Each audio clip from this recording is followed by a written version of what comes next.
오늘 지금 여러분들이 들은 것은 그 CCM 가수 조수아 씨가 불렀는데요. 가사가 참 이쁩니다. 마음에 와닿는데요.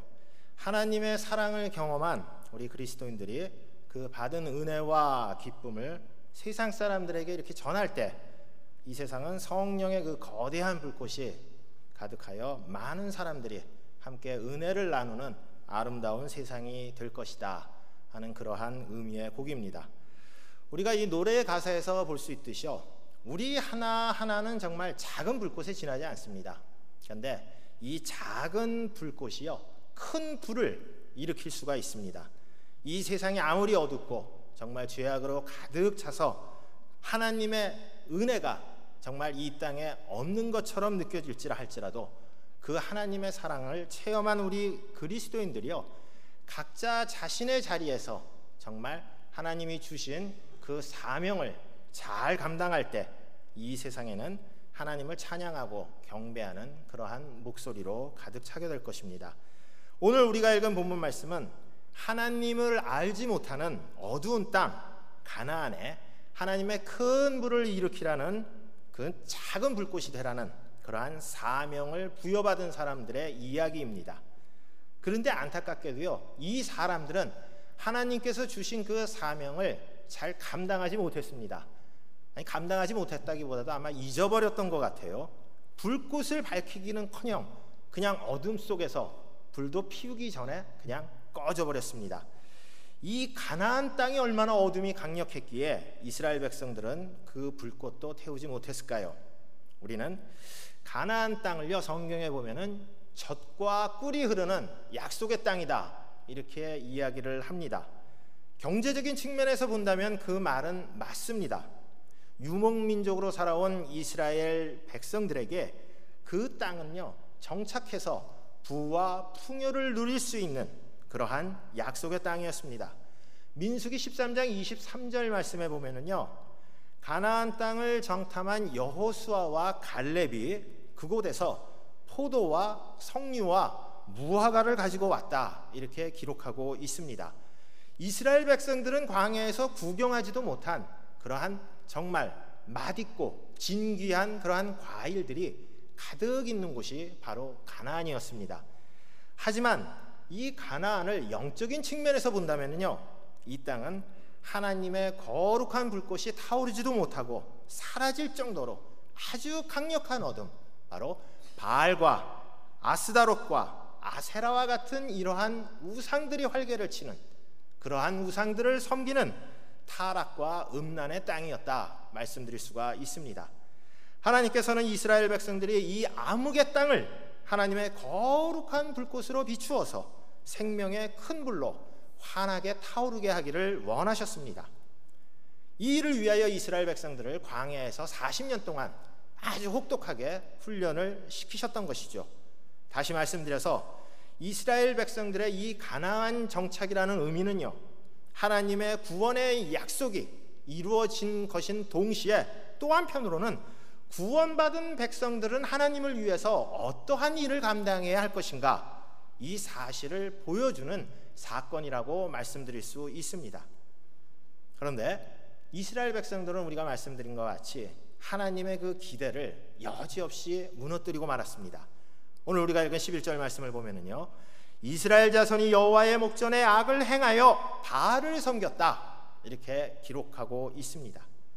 작은 불꽃이 되어갖고 큰 불을 일으키라는 사명을 주셨는데요, 빛을 비추지도 못하고 어둠 속에 묻혀버렸다는 것입니다. 왜 이런 일이 생겼을까요? 오늘 우리가 읽지는 않았는데요, 사사기 2장 바로 앞에 10절 말씀을 보면은 여호수아가 죽은 후 태어난 세대는 여호와를 알지 못하고 하나님께서 이스라엘을 위하여 행하신 일도 알지 못했다 이렇게 기록이 되어 있습니다. 물론 하나님을 전혀 모르지는 않았을 거예요. 그동안 자신들의 조상들에게 베푸신 그 하나님의 놀라운 은혜와 역사를 부모 세대들로부터 분명히 들었을 것입니다. 그런데 10절에서 이렇게 말씀하고 있는 것은 무슨 의미냐 하면은 바로 이 이스라엘 백성들이 나는 하나님의 백성이다 하는 그 자의식이 그 이전 부모 세대들에 비해서 부족했다 이렇게 말씀드릴 수가 있습니다. 그러니까 가나안 땅에 들어가서도 하나님께서 이렇게 하라는 사명을 주셨는데 그 사명을 제대로 이해하지 못했다는 것이죠. 사랑하는 성도 여러분, 여러분은 누구입니까 지금요? 그리스도인이시죠? 아니신가요? 아니신가 보네요. 예, 우리 그리스도인입니다. 그리스도인이 어떤 사람들인가요? 예수님을 구세주로 고백하는 사람들이 바로 그리스도인이에요. 그러면은 우리가 그리스도인이라면 어떠한 일을 해야지, 어떠한 사명을 감당해야 될지 대충 답이 나오지 않습니까? 그렇죠. 당연히 예수 그리스도의 이 생명의 복음이 얼마나 좋은 것인지, 얼마나 기쁘고 행복한 것인지 그 사실을 모르는 사람들에게 우리는 가르쳐줄 그러한 책임이 있는 거잖아요. 그런데요, 그리스도인은 그리스도인이기는 한데 속까지 그리스도인이 아니라 이 무늬만 그리스도인인 사람들이 보면은 있습니다. 이런 사람들은 교회에는 나오지만 복음에 대한 확신은 없는 것 같아요. 그리스도인으로서 어떻게 살아야 하는지도 잘 모르는 것 같습니다. 교회와 이 세상에 대한 경계도 불분명한 것 같아요. 대충 이렇게 적당히 발을 거치고 있다가 세상과 적당히 타협하면서 누이 좋고 매부 좋으면 그만이다, 이렇게 신앙생활을 하는 것 같습니다. 이스라엘 사람들이 바로 무늬만 그리스도인인 그런 사람들이라고 말씀드릴 수 있습니다. 12절 13절 말씀을 보면은요, 이스라엘 사람들이 애굽에서 인도해내신 조상들의 하나님 여호와를 버리고 바알과 아스다롯을 섬겼다, 이렇게 말씀하고 있습니다. 이스라엘 사람들에게 하나님이 어떤 분이셨나요? 수많은 그 역경과 시련 가운데서도 이스라엘 백성들을 버리지 않고 눈동자처럼 보호하여 주신 분이 바로 하나님이십니다. 출애굽 당시 어떤 일이 있었습니까? 바로의 군사들이 쫓아올 때 홍해를 가르시고 이스라엘 백성들을 구원해 주셨어요. 광야 그 40년 세월 동안 하나님께서 어떻게 해주셨습니까? 구름 기둥과 불 기둥으로 지켜주시고 배고프다고 징징거릴 때 만나와 메추라기로 먹여주시고 목이 마르고 울부짖을 때 하나님께서 반석을 치셔서 물을 내주시고 보살펴 주셨습니다. 아브라함과 이삭과 야곱과 약속한 대로 약속하신 그 가나안 땅에 너희들을 들여보내겠다 하는 그 약속을 지켜주신 분이 바로 하나님이셨습니다. 그런데요, 이 좋으신, 이렇게 약속을 잘 지켜주신 하나님을 이스라엘 백성들은 버렸습니다. 엄밀하게 말씀드린다면요, 버렸다기보다는 이 바알과 아스다롯을 하나님과 동격으로 이렇게 높였다, 요 하는 표현이 조금 더 정확한 것 같아요. 역으로 말씀드리면 하나님을 이 바알과 아스다롯 정도의 우상 수준으로 격하시켰다, 그 정도 수준으로밖에 생각하지 않았다 하는 그러한 의미겠죠. 그 이유가 무엇일까요? 여기에는 현실적인 이유가 있었습니다. 가나안 땅에 입성하기 전까지 이스라엘 사람들은 양이나 소를 치는 목축업에 종사하던 사람들입니다. 그런데 가나안은 포도와 무화과, 석류와 같은 과일들과 곡식들을 재배하는, 농사짓는 땅이었어요. 생활 패턴이 전혀 다른 곳입니다. 농사에 대한 지식이 전혀 없는 이스라엘 사람들에게는요, 가나안 땅에 들어갔다고 할지라도 사실 앞에는 만만치 않은 현실이 부딪혀 있었던 것입니다. 그렇다면 이들은 이 문제를 어떻게 해결했을까요? 사실 이 문제는 그렇게 간단한 문제는 아니었습니다. 하나님께서는 신명기 20장 16절 말씀에서 모세를 통하여 뭐라고 말씀하셨냐면은 이스라엘 백성들에게 가나안에 입성하면 호흡이 있는 모든 것들은 다 죽이라, 이렇게 말씀하셨습니다. 그런데요, 오늘 우리가 읽지는 않았습니다. 사사기 1장 27절에서 36절 말씀을 보면은요, 이스라엘 백성들은 가나안 백성들을 완전히 쫓아내지 못하고 노예로 삼아 노역을 시켰다, 이렇게 기록이 되어 있습니다. 농사에 대한 지식이 없던 이스라엘 사람들에게 가나안에 이 농사 짓는 농사꾼들은 노예로 부릴지라도 사실 현실적으로 필요한 존재였다는 것입니다. 성경을 문자적으로 그대로 해석하는 사람들은요, 이스라엘 사람들이 하나님을 버리고 우상 숭배를 하게 된 것은 하나님이 명령하신 대로 가나안 백성들을 다 죽이지 않았기 때문이다, 이렇게 얘기를 합니다. 물론 일리가 있습니다. 하지만 이 가나안 족속을 남겨놓으신 것도 하나님의 섭리였다 하는 사실을 우리는 인정할 필요가 있습니다. 사사기 3장 1절 6절 말씀을 보면은요, 하나님께서는 이스라엘 백성들을 시험하기 위하여 가나안 민족을 남겨놓았다 하면서 블레셋 5민족과 그 밖에 가나안 7족속의 이름들을 갖다가 일일이 나열하고 있습니다. 중요한 것은요, 이스라엘 백성들이 가나안 족속을 모두 죽이지 않은 것이 문제가 아니라 농사를 짓는 방법을 배우면서 가나안 사람들이 섬기던 바알과 아스타롯, 아세라와 같은 이러한 우상들도 배웠다는데 문제가 있는 것입니다. 눈앞에 직면한 농사를 지어야겠다는 그런 현실적인 문제 때문에 자신들이 이곳으로 인도하신 그 하나님의 뜻을 헤아리지 못하고 자신들이 이 땅에서 무엇을 해야 할지 하나님이 주신 그 사명을 잊어버렸다는 것입니다. 사랑하는 우리 성도 여러분, 사실 이러한 문제는 현대를 살아가는 우리에게도 실제적으로 많이 접하게 되는 그러한 문제입니다. 우리는 하나님을 섬기는 그리스도인입니다. 하지만 우리가 발을 디디고 사는 곳은 어디인가요? 바로 이 세상입니다. 지금 우리가 살고 있는 이 삶의 터전은요, 저 천국이 아니라 죄악이 많은 약한 세상이라는 거예요. 실제로 우리는 교회 안에서 생활하는 것보다 교회 밖에서 생활할 때가 더 많습니다. 하나님을 믿는 그리스도인을 만날 때보다 그렇지 않은 사람을 만나게 될 때가 싫든 좋든 더 많다는 것입니다. 어쨌든 우리는 가나안 족속들, 바로 믿지 않는 사람들과 관계를 맺고 살아갈 수밖에 없습니다. 때로는 그들의 도움이 필요할 때도 있고요, 때로는 우리가 주고 싶은 것을 줘야 할 때도 있다는 것입니다. 그런데 나와 관계를 맺고 있는 사람이 있어요. 참 좋은 사람인데 예수님을 몰라요. 이 영혼이 어떻게 될 거는 눈에 보이지 않습니까? 그러면 그 사람에게 어떻게 해야겠습니까? 그냥 놔두면 분명히 죽잖아요. 어떻게 해서라도 예수님이 얼마나 좋은지, 예수를 믿어야 한다는 그 이유를 우리는 가르쳐줘야 되지 않겠습니까? 오늘 본문에서 얘기하는 건요, 농사를 짓는 것이 잘못되었다는 것이 아닙니다.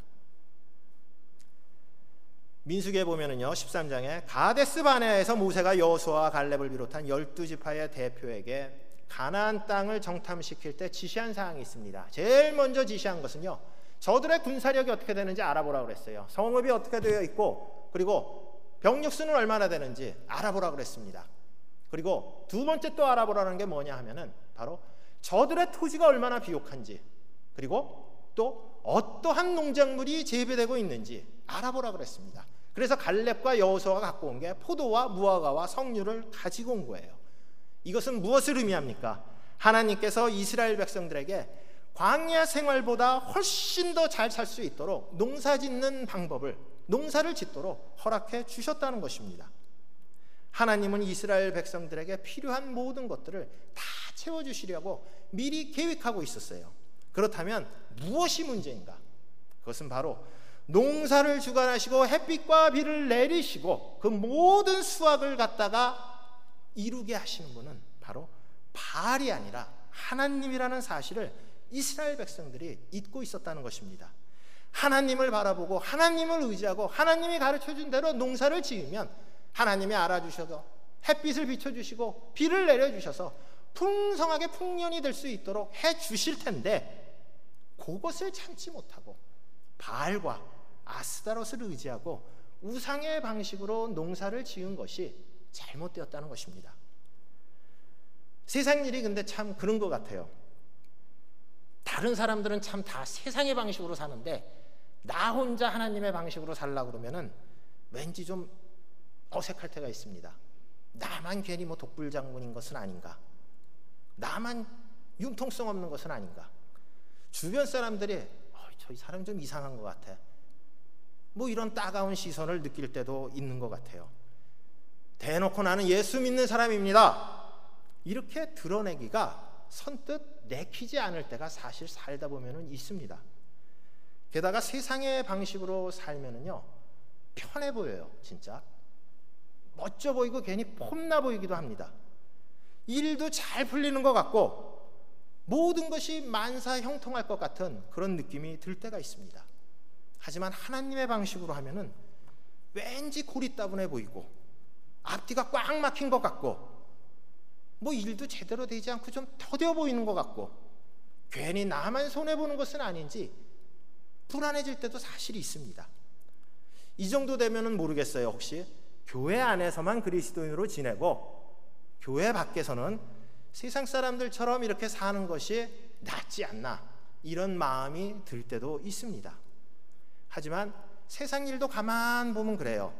요령을 부리고 꾀를 피우면 잘 될 것 같지만 결국은 어떤가요?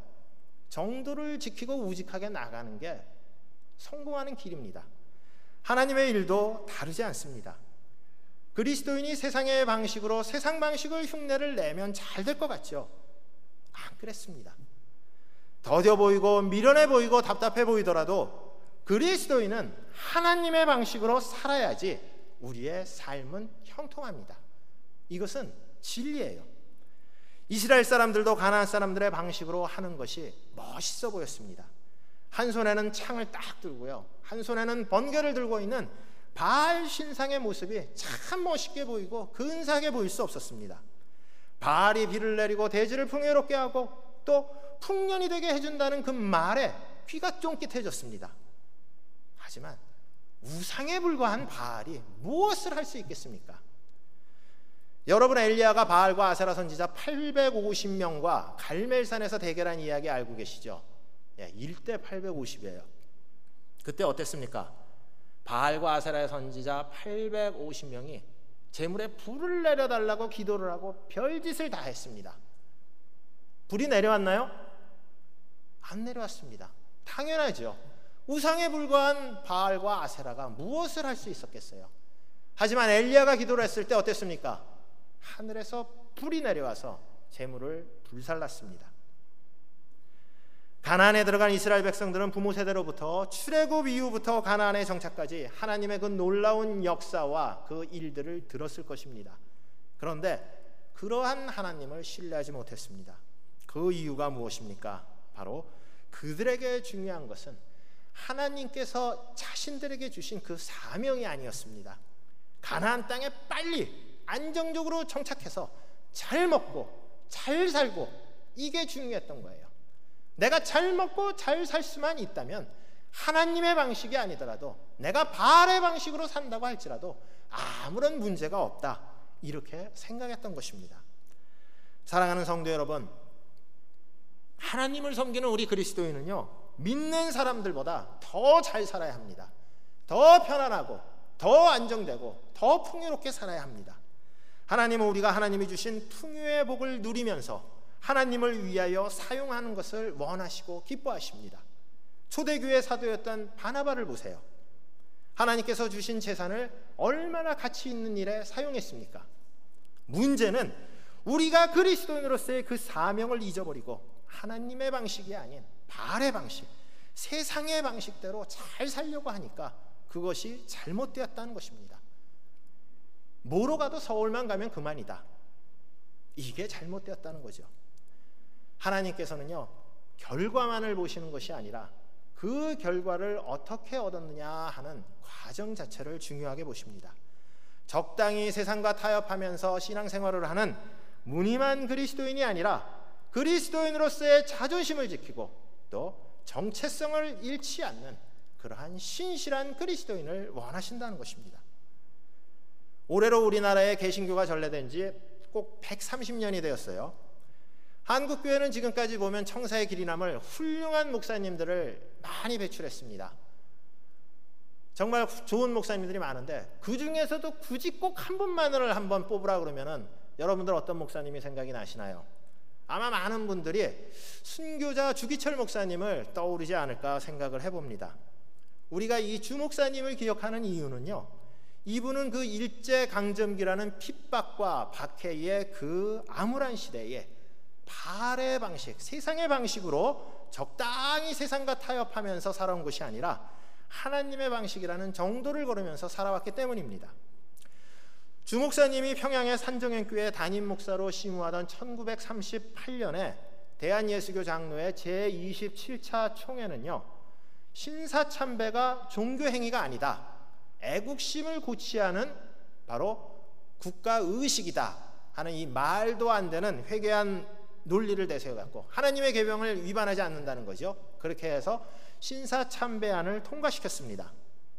물론 주 목사님은 이 신사참배를 결의한 총회의 결정에 정면으로 반박하다가 1939년 평양노예로부터 목사직을 박탈당했어요. 제명되셨습니다.